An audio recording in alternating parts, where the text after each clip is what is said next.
Good morning, students. Welcome to lecture 6 of module 4. So, today we will see the BJT applications. So, before we go into the BJT applications, let us try to understand what is the BJT, that is bipolar junction transistor. Now, usually in transistors, we have two major types, that is FET, field effect transistor, which is a voltage controlled device, and BJT, which stands for bipolar junction transistor, and it is a current controlled device. And in the BJT we have it to be a three layered and three terminal, that is emitter, base and collector, and two junctions, that is the base emitter junction and the collector base junction. And majorly when you come with respect to the construction of BJT, it is majorly of two types, that is an NPN transistor and a PNP transistor. Now when I tell NPN transistor, a P layer is taken and sandwiched between two N type layers, so we get a NPN transistor. The emitter is of N type, base is of P type, and the collector is of N type. And we have emitter base junction between the emitter and base, and a collector base junction between the base and the collector, and this particular junctions are the PN junctions. So this P and this N forms one junction, and this P and this N forms another junction. So you can see that this will look like uh, two particular diodes connected back to back. Similarly, for the PNP, where you take an N-type semiconductor and sandwich it between two P-type semiconductors, where you can see the emitter is of P-type and base is of N-type. So the emitter base junction is this particular PN junction, and this PN junction is the collector base junction. Again, you can see two diodes connected in back-to-back format.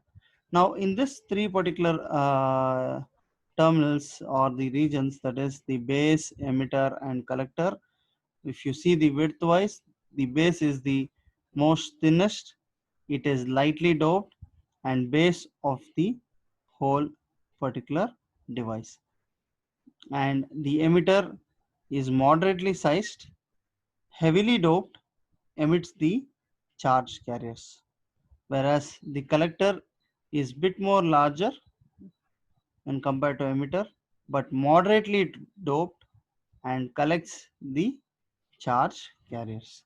Now, if you see with respect to the symbols of the NPN and PNP, so this is NPN transistor, and if you see here, the direction of the emitter current is out, it's going outwards from the device, and the base current and the collector current are moving into the device, and we know that IE will be equivalent to IC plus IB. Current entering the nodes will be equivalent to currents leaving the node.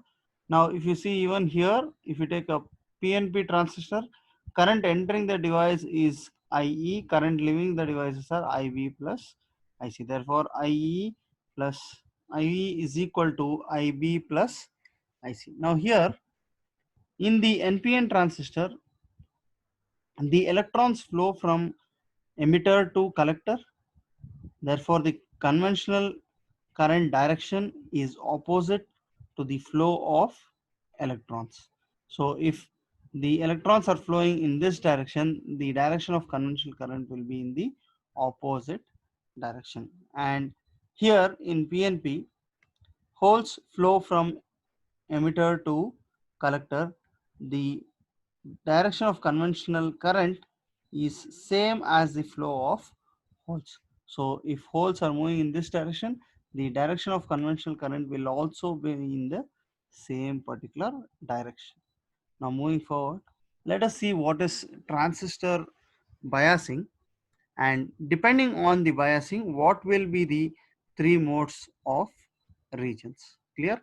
So transistor biasing means It is the process of applying an external DC voltage to the transistor terminals through a power supply.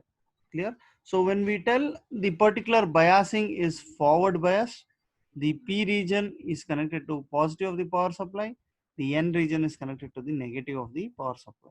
Whereas when we tell the reverse biasing particular condition, the P region is given to the negative terminal of the power supply and N region is connected to the positive terminal of the power supply. Now, depending based on the biasing, transistor operates in three modes of regions.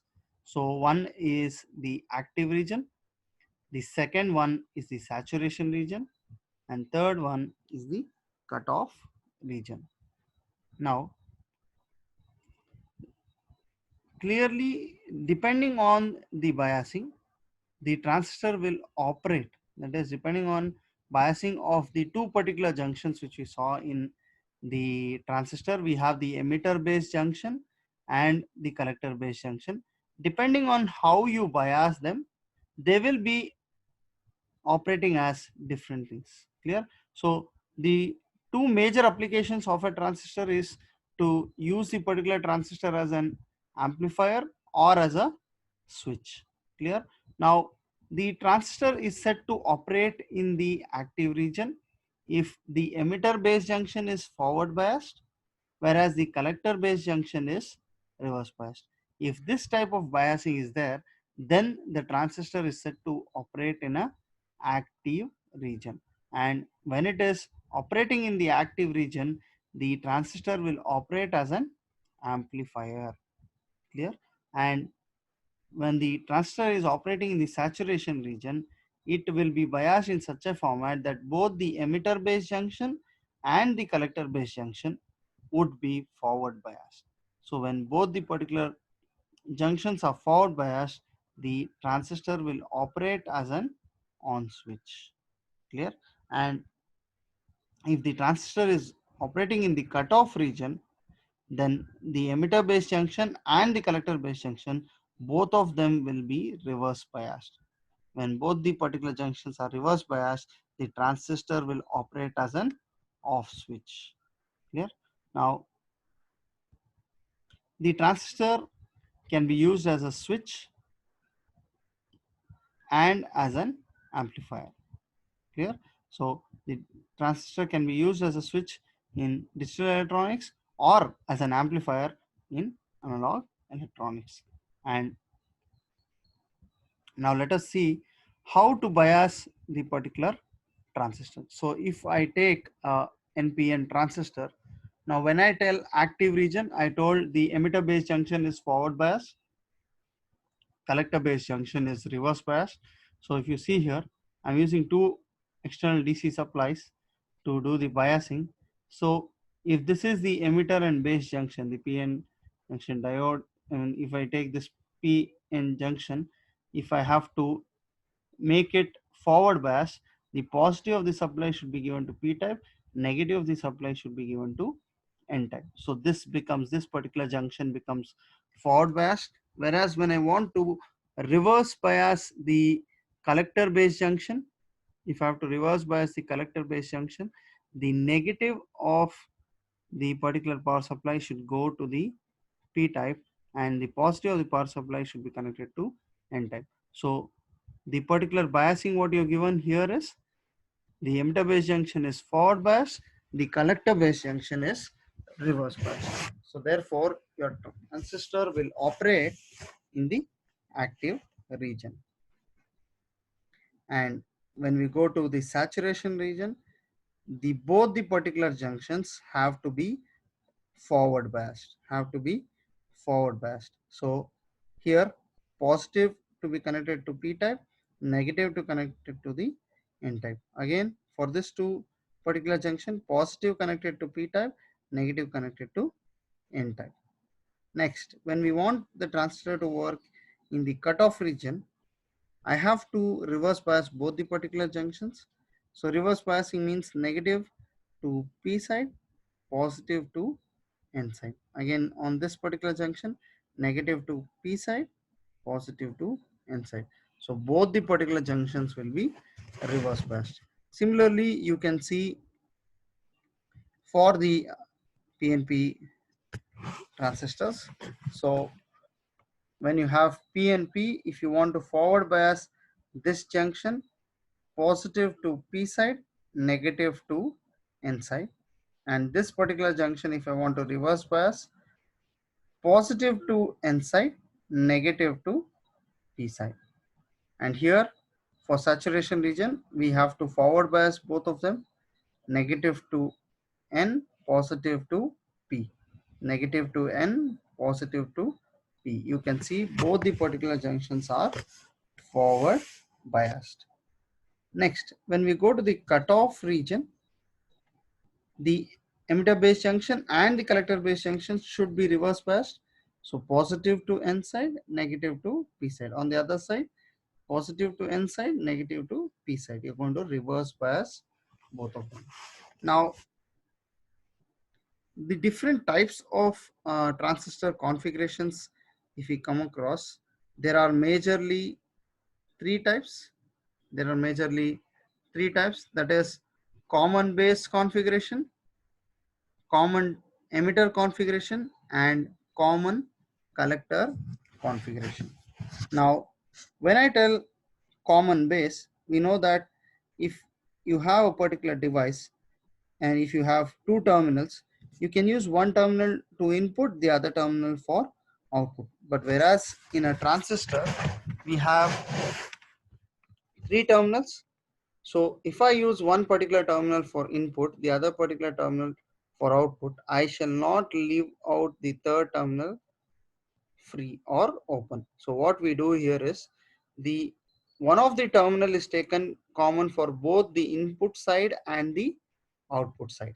Clear?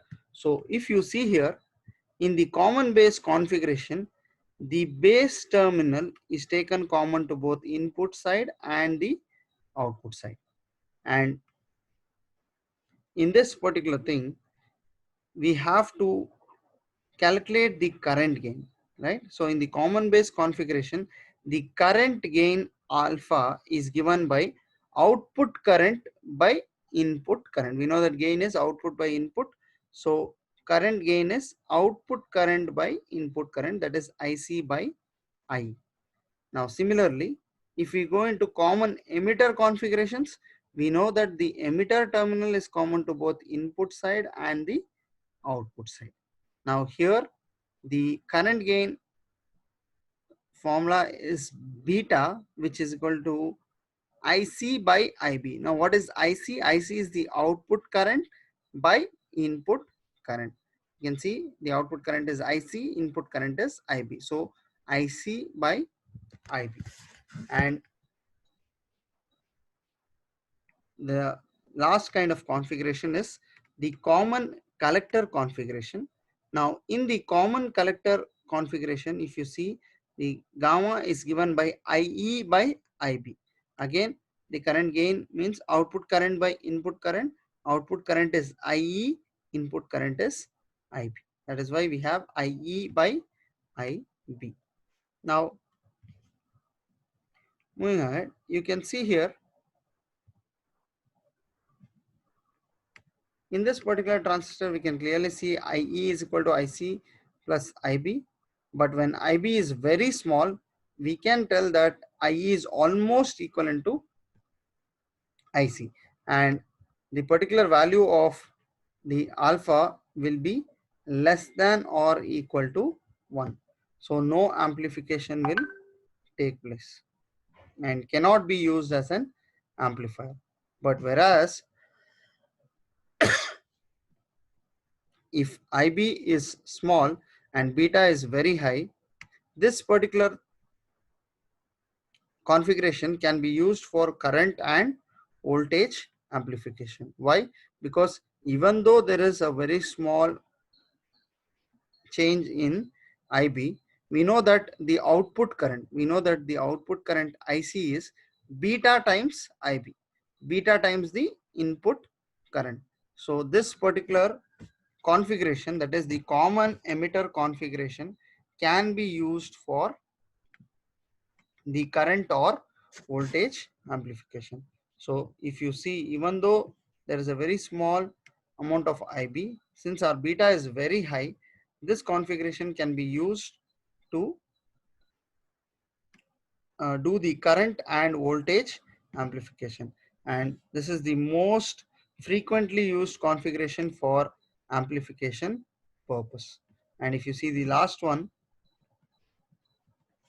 here, if IB is very less, then your gamma is going to increase and can be used for current amplification, but has some limitations for voltage amplifications. Clear? So that is why we choose this particular configuration, that is the common emitter configuration for the amplification purposes. Clear? And if you see with respect to the relationship between the alpha and beta, alpha is equal to beta divided by 1 plus beta, or beta can be given as alpha by 1 minus alpha. But the major point here is, in a common emitter configuration, output will be 180-degree out of phase with respect to input. That is, if you compare your output with respect to input, there will always be 180-degree phase shift. That is, your output will be inverted. Only in the common emitter configuration you are going to get a output which is out of phase. That means 180-degree phase shift with respect to the input. Now if we see the output characteristics of a common emitter configuration amplifier, it is going to be like this, where we are going to take a plot of VCE, that is your voltage between your collector and emitter, versus your IC, that is your collector current, which is your output current. So output voltage by output current will be your output characteristics. Now here we are going to mark the particular points where you can see this particular region, what you're seeing here, right? This is your cutoff region when both the particular junctions are reverse bias. That is your emitter based junction and the collector based junction. When it is reverse bias, this is your curve. Clear? Whereas your saturation region is when both your particular junctions are forward biased. This region, which is shaded, is your saturation region. Clear? And your active region is when one of the junction is forward bias, the other junction is reverse bias. This particular region is called the active region. So here your transistor will operate as an amplifier in this particular region. In this particular shaded region, your transistor will operate as a off switch. In this particular region, your transistor will operate as a on switch. Clear? And you can see here we have identified two DC points. That is, if your VCE is 0, your IC value will be at the peak, which is equivalent to VCC by RC. And if your IC value is 0, your VCE value will be equal to VCC. Clear? So the two major applications of a BJT is an amplifier and a switch. Clear? So that's it for today. Thank you. We'll meet in the next lecture.